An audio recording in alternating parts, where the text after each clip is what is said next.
آی ایران. وطن آن میهن خیام و سعدی، شود معنی چنین در نزد بعضی. وطن یعنی کمی عشق به مولا، کمی هم مهر کالاهای اعلا. وطن یعنی قبول پول رشوه، گرفتن کارمزد از بهر عشوه.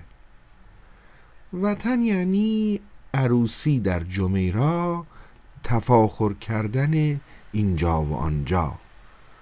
وطن یعنی زوال عشق و ایمان، گرفتن مهریه تا حد امکان. وطن یعنی دلار و ملک و ثروت، فراوان کردن بهتان و غیبت.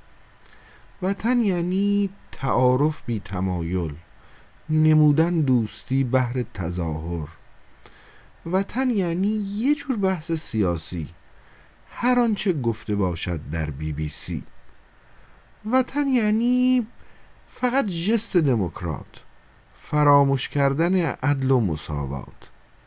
وطن یعنی ونک، شمران و چمران، تمسخر کردن تبریز و کرمان. وطن یعنی نوای آی ایران، سرودن در غیاب نیک مردان.